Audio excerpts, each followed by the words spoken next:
Hello everyone, welcome to the channel cyber geek. मैं हूं doctor वैभव शर्मा और आज के इस वीडियो में हम बात करने वाले हैं कॉन्वोल्यूशनल न्यूरल नेटवर्क के बारे में। पिछले वीडियो में हमने ये जाना कि convolutional neural network deep learning का एक कितना सिग्निफिकेंट पार्ट है और कॉन्वोल्यूशनल न्यूरल नेटवर्क मेजरली जिस एप्लीकेशन के लिए बना है वो है कंप्यूटर विजन और इमेज रिकॉग्निशन।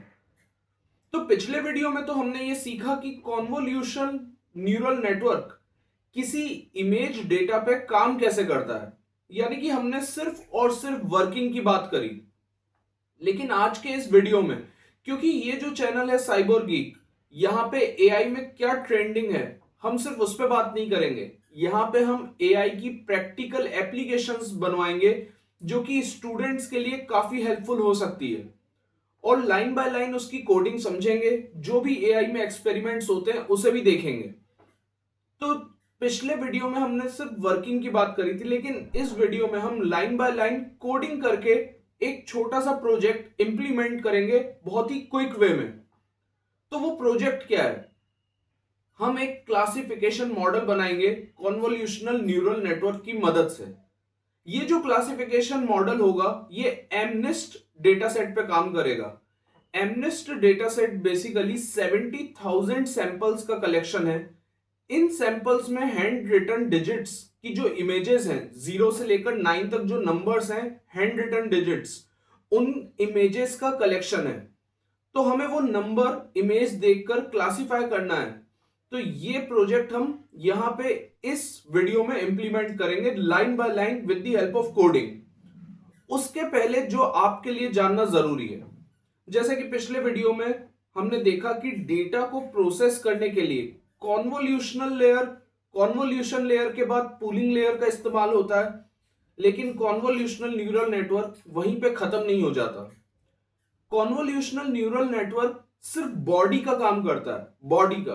बॉडी के आगे एक हेड भी होना चाहिए जिससे प्रॉपर एक ह्यूमन की वर्किंग हो। यानी कि सीएनएन सिर्फ बॉडी है, बॉडी के आगे जो हेड होता है वो हेड एएनएन ही होता है, यानी आर्टिफिशियल न्यूरल नेटवर्क। सीएनएन से हम कॉम्प्लेक्स डेटा को प्रोसेस कर लेते हैं, फिर उस प्रोसेस्ड डेटा को फ्लैट करते हैं, फ्लैटन इस मेथड का यूज लेकर, और डेटा को फ्लैट करने के बाद फिर हम एएनएन के पास उसे भेजते हैं ताकि जो एएनएन है वो उस पर क्लासिफिकेशन या रिग्रेशन कर सके। तो इस कंप्लीट स्ट्रक्चर की जो कोडिंग होगी एमनिस्ट डेटा सेट के क्लासिफिकेशन के लिए, वो अभी हम देखते हैं लाइन बाय लाइन। तो स्टार्ट करते हैं प्रोजेक्ट के साथ। सबसे पहले जो हमें इंपोर्ट करना है वो है केरास। केरास हमें इसलिए इंपोर्ट करना है क्योंकि ये वो एपीआई है जो कि हमारा काम आसान कर देती है डीप लर्निंग के, एआई के, मशीन लर्निंग के मॉडल्स बनाने में। इसे इंस्टॉल करने के बाद हमें इंपोर्ट करना है नमपाई लाइब्रेरी को। नमपाई लाइब्रेरी जो कि अरेज को हैंडल करना, उन्हें मैनिपुलेट करना और उनकी इंडेक्सिंग करना, इन सब चीज़ों के लिए रिस्पॉन्सिबल है। तो क्योंकि हमारे पास नंबर ऑफ सैंपल्स रहेंगे जिस पे हम मॉडल बनाएंगे, तो ये हमारे लिए एक ज़रूरी है। अब केरास के डेटा सेट से हमें कौन सा डेटा सेट इंपोर्ट करना है? एमनिस्ट डेटा सेट, जिस पे हम पहले बात कर चुके हैं, जिसमें 70,000 सैंपल्स हैं और वो सैंपल्स किस चीज़ के हैं? 0 से लेकर 9 तक नंबर के जो हैंड रिटन डिजिट्स हैं। उसके बाद हमें इंपोर्ट करना है यहां से डेंस ड्रॉप आउट और फ्लैटन। डेंस का यूज हम तब करते हैं जब हम आर्टिफिशियल न्यूरल नेटवर्क बनाते हैं, जो कि हमारे को लगेगा जब हम सीएनएन का हेड बनाएंगे। हम पूरी बॉडी तो सीएनएन से बनाएंगे, लेकिन जो हेड होगा, जो क्लासिफाई करेगा कि कौन सी डिजिट कौन सा नंबर है, कौन सी इमेज कौन सा नंबर बता रही है, तो वहां पे हमें डेंस लेयर की जरूरत पड़ेगी। और हम ऑब्वियसली हम कौन सा मॉडल बना रहे हैं? हम बना रहे हैं कॉन्वोल्यूशनल 2D। कॉन्वोल्यूशन में 1D होता है, 2D होता है और 3D होता है। 1D जो होता है वो बेसिकली जो हमारा टेम्पोरल डेटा सेट पे काम करता है। टेम्पोरल डेटा सेट यानी कि जो टाइम सीरीज प्रॉब्लम्स है। 2D हमारा स्पेशियल डेटा सेट पे काम करता है, जैसे इमेजेस वगैरह। और 3D हमारा स्पेशियल प्लस टेम्पोरल दोनों डेटा सेट पे काम करता है। तो अभी हमें 2D की जरूरत है। यहां पे हम कौन सी पूलिंग यूज करेंगे? एवरेज पूलिंग भी यूज कर सकते हैं और मैक्स पूलिंग भी। पूलिंग का कंसेप्ट यह है कि कॉन्वोल्यूशन होने के बाद जो डेटा है उसकी हमें डाउन साइजिंग करनी है, हमें डेटा छोटा करना है। तो हम दो तरीके से डेटा छोटा कर सकते हैं, एक मैक्सिमम पूलिंग और एक एवरेज पूलिंग। अब कौन सा लॉस है जिसे हमें ऑप्टिमाइज करना है, ये सारी बातें कि लॉस ऑप्टिमाइजेशन वगैरह ये सब पिछले वीडियोस में की जा चुकी हैं। यहाँ पे मैं शॉर्ट में बता देता हूँ कि एक लॉस फंक्शन हम बनाते हैं। लॉस फंक्शन का काम ये रहता है ये बताना कि हमारा मॉडल कितना ज़्यादा एरर प्रोड्यूस कर रहा है और कितना कम। तो हमारा ऑब्जेक्टिव ये रहता है लॉस फंक्शन को मिनिमाइज करना। तो यहाँ पे जो हम लॉस फंक्शन ले रहे हैं वो है कैटेगोरिकल क्रॉस एंट्रोपी। इसे हम रन कर लेते हैं।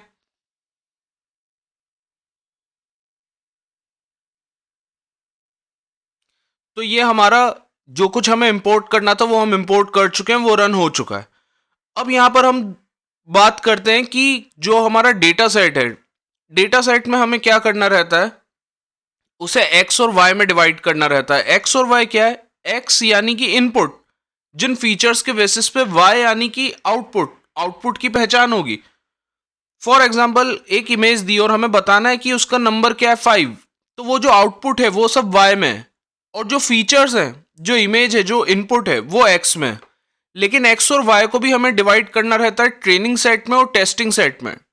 ट्रेनिंग सेट जिस पे हम मॉडल को ट्रेन करेंगे, हम सिखाएंगे, और टेस्टिंग डेटा सेट क्या होता है कि जिस पे हम मॉडल की एग्जाम लेंगे कि मॉडल अनसीन डेटा पे सही से काम कर पा रहा है या नहीं।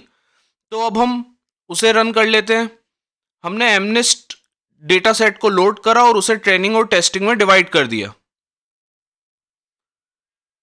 यहाँ पे सबसे बड़ी चीज होती है रेगुलराइजेशन। रेगुलराइजेशन का मतलब ये होता है कि हमारे को जो भी इमेजेस हैं सबको हमें सेम साइज में, सेम नंबर्स में हमें उसे इम्प्लीमेंट करना होता है। फॉर एग्जांपल जितने भी फीचर्स हैं इमेज के वो सभी अगर एक ही यूनिफॉर्म स्केल पे हों तो हमारे लिए आसान हो जाता है उस डेटा को रीड करना। तो उसे यूनिफॉर्म करने के लिए हम क्या कर रहे हैं, जो ट्रेनिंग डेटा और टेस्टिंग डेटा है उसको हम फ्लोट में कन्वर्ट करके np.float32 में कन्वर्ट करके हम उसे यूनिफॉर्मिटी दे रहे हैं, उसका डिवीजन करके 255 से।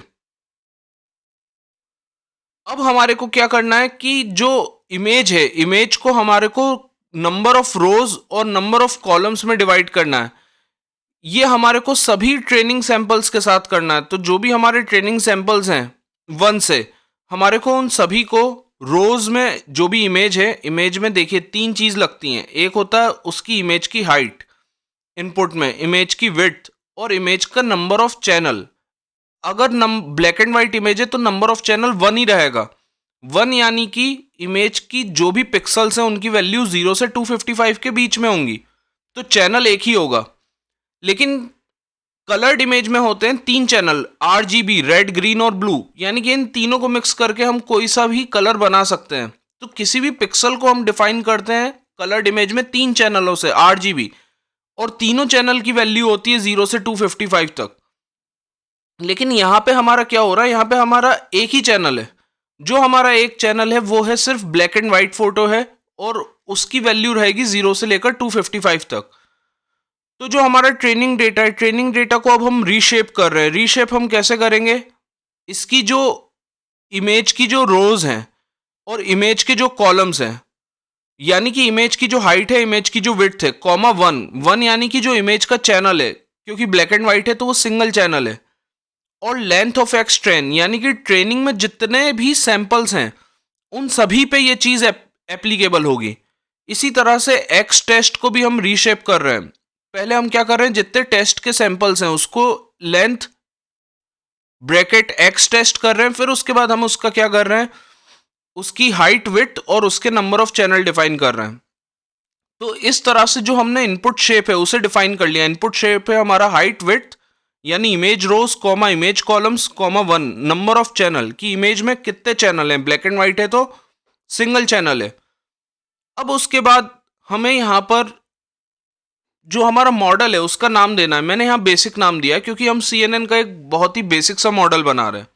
आप इसको कुछ भी नाम दे सकते हो, लेकिन आपको ये मेथड डिफाइन करनी पड़ेगी, सिक्वेंशियल।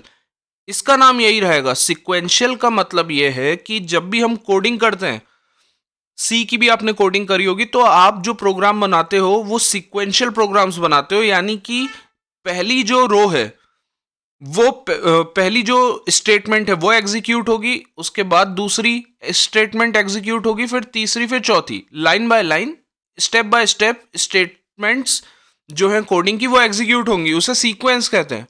तो यहाँ पे भी हम मॉडल को एक सीक्वेंशियल शक्ल देंगे कि सब कुछ सीक्वेंस में हो। तो हमने मॉडल का नाम बेसिक रखा है, आप जो रखना चाहो वो रख सकते हो। मॉडल को हमने नेम दे दिया। अब मॉडल को नेम देने के बाद यहां पे अब हम क्या कर रहे हैं, यहां पे हम ये कर रहे हैं कि अब हम मॉडल में जो जो लेयर्स ऐड करेंगे। तो आइए स्टार्ट करते हैं, बनाते हैं कॉन्वोल्यूशनल मॉडल। तो सबसे पहले हमने बेसिक डॉट एड इस फंक्शन का यूज करा है। अब जो फर्स्ट लाइन है उसमें हमें बताना है हम कॉन्वोल्यूशन का कौन सा मॉडल बना रहे हैं, 2D 1D या 3D। तो हम कॉन्वोल्यूशनल 2D बना रहे हैं। अब हम पैरामीटर सेट करेंगे। जो सबसे पहले लिखा है 6 का मतलब है कि कितने फिल्टर्स लेंगे हम जिससे हम इमेज का कॉन्वोल्यूशन करवाएंगे। तो 6 फिल्टर का साइज क्या लेंगे, कर्नल साइज यानी फिल्टर साइज, वो हम लेंगे 5x5। एक्टिवेशन फंक्शन कौन सा लेंगे, वो हम लेंगे 10H। और इनपुट का शेप क्या होगा, शेप हम ऊपर डिफाइन कर चुके हैं, यानी कि जिसमें हाइट थी, विड्थ थी और नंबर ऑफ चैनल थे। पैडिंग हम क्या करेंगे, सेम पैडिंग का मतलब है कि कॉन्वोल्यूशन होने के बाद जो हमें नई लेयर मिलेगी उसका साइज इमेज के साइज के बराबर होगा। और इसको हम नाम क्या देंगे, इस लेयर को हम नाम दे रहे हैं C1। अब हम क्या कर रहे हैं, अब हमारा जो डेटा है बार बार हम उतने ही बड़ी इमेज पे कॉन्वोल्यूशन करते रहेंगे तो क्या होगा, हमारे को बहुत ज्यादा नंबर ऑफ फिल्टर्स लगेंगे। तो अब हम उसका साइज थोड़ा छोटा कर देते हैं, वो हम करते हैं पूलिंग से। अब हम पूलिंग लेयर ऐड कर रहे हैं। पूलिंग लेयर जो हम ऐड कर रहे हैं इसका साइज हम क्या रख रहे हैं, 2x2, यानी कि जो आपका मैट्रिक्स है वो 2x2 में कन्वर्ट हो जाएगा पूलिंग हो होकर। और स्ट्राइड हम क्या रख रहे हैं, 1x1। स्ट्राइड का मतलब ये है कि जो फिल्टर रहता है, फिल्टर एक विंडो की तरह रहता है। वो विंडो जब इमेज पे पड़ती है तो वो पूरी इमेज को कवर करती है, left to right, top to bottom. जहां जहां विंडो जाती है वहां वहां कॉन्वोल्यूशन होता है, जहां जहां फिल्टर की विंडो जाती है। तो इसी तरह पूलिंग की जो विंडो है वो जहां जहां पर जाएगी तो वो कितने गैप से आगे सरकेगी, एक कॉलम के गैप से या 2 कॉलम के गैप से आगे सरकेगी, लेफ्ट टू राइट और टॉप टू बॉटम। तो वो सरकेगी एक कॉलम के गैप से, इसलिए स्ट्राइड है 1। और पैडिंग हम यहां क्या रख रहे हैं, वैलिड। पूलिंग करने के बाद फिर हम एक कॉन्वोल्यूशन लेयर का यूज कर रहे हैं। इसमें हम ले रहे हैं 16 नंबर ऑफ फिल्टर्स, उनका साइज है 5x5, एक्टिवेशन फंक्शन है 10H और पैडिंग है वैलिड।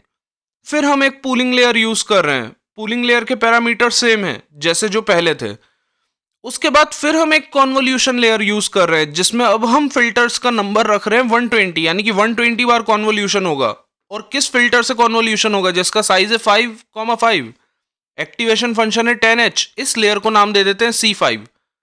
अब ये तो पूरी बॉडी बन गई। अब इसमें हेड जोड़ना है। हेड क्या है, ANN। ANN में डेटा भेजने के पहले पूरा डेटा फ्लैट करना पड़ेगा, वो हम यूज करेंगे फ्लैटन मेथड यूज करके, इसलिए हमने फ्लैटन लेयर को ऐड करा है। उसके बाद अब हम ऐड कर रहे हैं आर्टिफिशियल न्यूरल नेटवर्क। तो आर्टिफिशियल न्यूरल नेटवर्क में जो हम पहली लेयर ऐड कर रहे हैं उसमें डेंस यानी कि न्यूरॉन्स को डिफाइन करती है। कितने न्यूरॉन ले रहे हैं, 84 न्यूरॉन। फिर हम ले रहे हैं एक्टिवेशन फंक्शन 10H और इस लेयर को हम नाम दे रहे हैं FC6। और जो हमारी लास्ट लेयर है उसमें हम 10 न्यूरॉन्स ले रहे हैं, एक्टिवेशन फंक्शन ले रहे हैं सॉफ्टमैक्स और नाम दे रहे हैं आउटपुट। सॉफ्टमैक्स हम पिछले भी प्रोजेक्ट बना चुके हैं जिसमें कि सॉफ्टमैक्स के बारे में मैंने आपको बताया था। जैसे कि 10 क्लास हैं जिसके बीच में हमारे को क्लासिफिकेशन करना है, तो हर क्लास की प्रोबेबिलिटी दे देता है सॉफ्टमैक्स। हमने कोई इमेज दी, जो इनपुट है वो इमेज कौन सी क्लास में आएगी, वो इमेज का क्लासिफिकेशन क्या होगा, तो हर क्लास की प्रोबेबिलिटी बता देता है सॉफ्टमैक्स फंक्शन। जिस क्लास की सबसे ज्यादा प्रोबेबिलिटी रहती है मतलब वो इमेज उस क्लास के अंडर में आती है। अब अगर हमारे को अपने मॉडल, ये तो मॉडल बन गया, लेकिन मॉडल में हम कौन सा लॉस फंक्शन यूज कर रहे हैं, तो वो है कैटेगोरिकल क्रॉस एंट्रोपी। ऑप्टिमाइजर कौन सा यूज कर रहे हैं, यानी किस एल्गोरिदम से हम लॉस को मिनिमाइज करेंगे, वो है SGD, स्टोकेस्टिक ग्रेडियंट डिसेंट। कौन सा मैट्रिक्स हम यूज कर रहे हैं, वो है एक्यूरेसी। यानी कि हमारा मॉडल कितना एक्यूरेट है ये हमें इससे पता चलेगा। अब अगर हमें मॉडल की समरी निकालनी है तो हम बेसिक डॉट समरी, बेसिक जो हमारे मॉडल का नाम है वो करके हम समरी निकाल सकते हैं। तो आप यहाँ पे देख सकते हो पहली लेयर में जो इमेज जा रही है उसका साइज है 28 इंटू 28, ये हाइट विड्थ हो गई। और यहाँ पे हमने 6 लिखा है और यहाँ पे लिखा है नन। 6 ये इसलिए आ रहा है क्योंकि एक बार में 6 सैंपल जा रहे हैं। चैनल का साइज क्या है? चैनल का साइज है 1। फिर पूलिंग लेयर का शेप दिया है, हर लेयर का यहाँ पर शेप दिया हुआ है। तो ये हमारे को और कौन कौन सी लेयर हमने यूज करी है उसकी समरी दी हुई है, कितने पैरामीटर किस लेयर में लिखे वो दिया हुआ है। तो ये सारी इंफॉर्मेशन आपको मिल जाएगी मॉडल डॉट समरी से। अब हम मॉडल को ट्रेन करते हैं। तो ट्रेन हम कैसे करेंगे? एक बार में कितने सैंपल भेजेंगे? हम भेजेंगे, बैच साइज हमें डिफाइन करना पड़ेगा 64। कितनी बार हम ट्रेनिंग डेटा को से ट्रेन करवाए मॉडल को, वो होता है इपॉक। तो हमें 10 टाइम्स ट्रेन करवाना है, उसको हम स्टोर करेंगे हिस्ट्री में। तो अब हम बेसिक पे फिट कर देते हैं, बेसिक यानी जो हमारा मॉडल अभी हमने ऊपर बनाया उस पर हम फिट कर देते हैं ट्रेनिंग डेटा। और फिर हम उस ट्रेनिंग डेटा को टेस्ट कहां पे करेंगे? वैलिडेशन डेटा यानी एक्स टेस्ट और वाई टेस्ट जो है उस पे हम टेस्ट करेंगे। एक्स ट्रेन और वाई ट्रेन पे ट्रेन करेंगे। कितनी बार ट्रेन करेंगे? इपॉक हमने डिफाइन किया हुआ है, एक बार में ट्रेनिंग के लिए हम कितने सैंपल भेजेंगे वो हमने डिफाइन किया हुआ है। तो ये हम रन कर लेते हैं।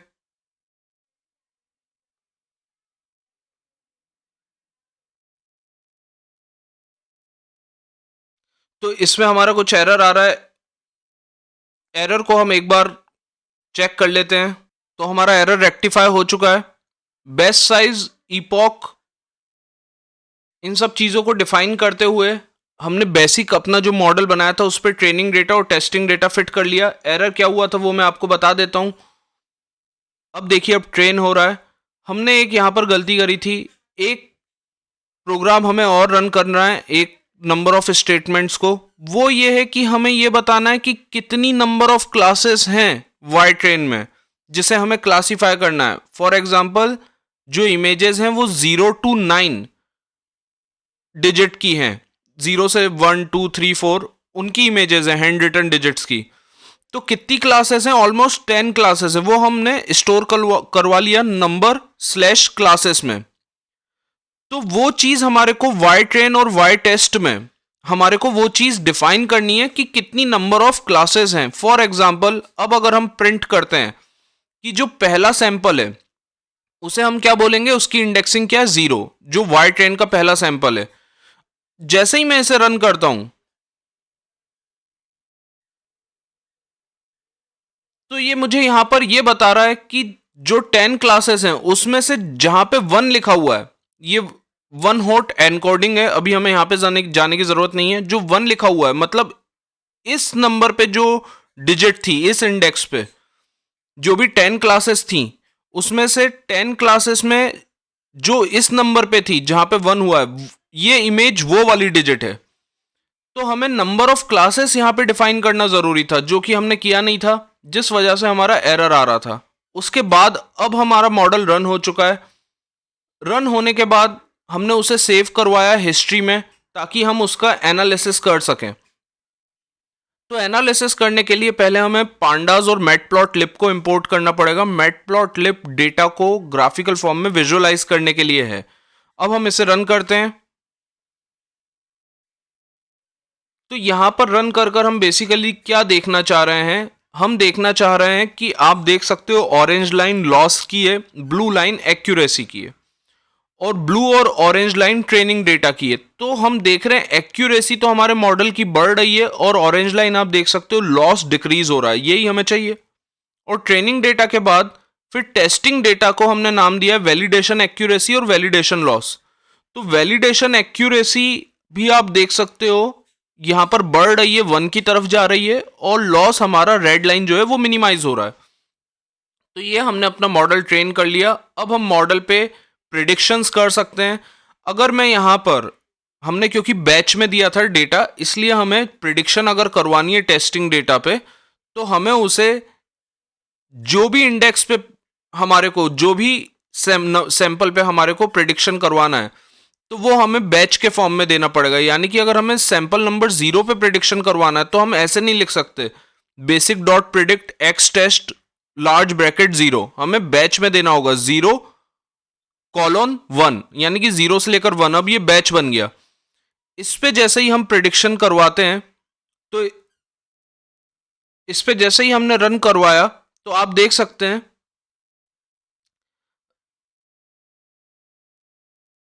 तो जैसे ही हमने रन करवाया, रन करवाने के बाद जो भी क्लास है हमारी, उस क्लास पे क्योंकि ये 2 बार रन हो चुका है तो 2 बार रन होने की वजह से इसने 2 बार आंसर दे दिया।